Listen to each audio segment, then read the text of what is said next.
You hit delete. The file disappears. The recycling bin empties. It feels final, like the thing is gone. It isn't. Almost nothing you delete actually leaves. And once you understand where it really goes, you'll never look at that delete button the same way again. Let's start with your own computer. When you delete a file and empty the trash, your operating system does not actually erase the data. It just erases the address. Think of it like tearing the label off a box in a warehouse without removing the box.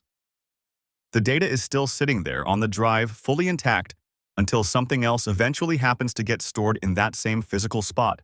That's why data recovery software exists.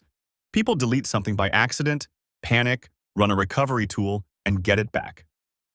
Sometimes years later. The delete button was never really deleting, it was just hiding. Okay, you might say, but what about the internet? Surely when I delete a post or a photo or an account, it's actually gone from the world. Here's where it gets stranger. The moment something goes online, it starts spreading in ways you can't see and can't fully undo. Servers cache it, other services scrape it, search engines store snapshots. People screenshot it before you even hit delete. Archive sites exist specifically to preserve pages exactly so they can't disappear. You can delete your copy. You almost never delete all the copies. There's a term for this: digital permanence. Once information touches the internet, it tends to behave less like writing in sand and more like writing in stone that got photographed from 100 angles before anyone tried to smooth it over. And this isn't just about big embarrassing posts.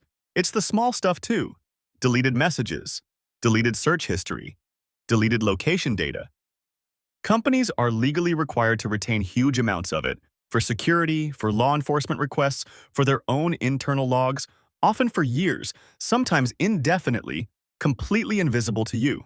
So when you delete something, what you're actually doing most of the time is removing your own access to it, not erasing it from existence. Just closing your window into a room the data is still sitting in. Now, to be fair, real deletion is possible.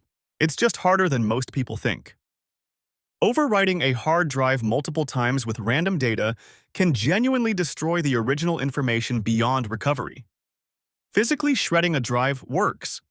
Cryptographic erasure, where the encryption key itself is destroyed, can make encrypted data functionally unreadable forever, even if the scrambled bytes technically remain.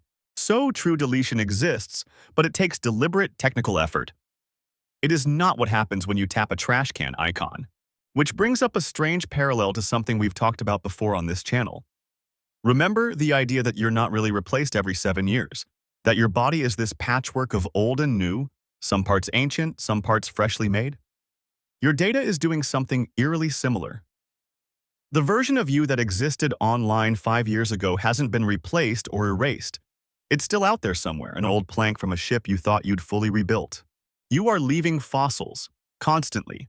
Most of them you'll never see again, and most of them never fully decay. Here's the part I think is genuinely worth sitting with. We built a delete button that lies to us gently, on purpose, because the truth is inconvenient. True permanence is unsettling. So the interface gives us a small ritual of closure, a button, an animation, a satisfying little disappearing act, and our brains accept it as an ending. But it's not an ending. It's closer to a curtain. So, can you ever really delete anything? Mostly, no. Not completely, not on the internet, and often not even on your own device. What you can do is reduce your access, scatter the copies further out of reach, and make recovery expensive enough that nobody bothers. And here's the honest, uncomfortable part I won't pretend to resolve for you. Nobody, not privacy researchers, not the companies themselves, can tell you with certainty how much of your digital life still exists somewhere, in some backup, some cache, some archive you'll never find. The full scope of what's out there about you is genuinely unknown. Not hidden by some conspiracy, just too scattered, too duplicated, too vast for anyone to map. So the next time you delete something and feel that little flicker of relief, remember what actually just happened. You closed a door. You didn't tear down the room.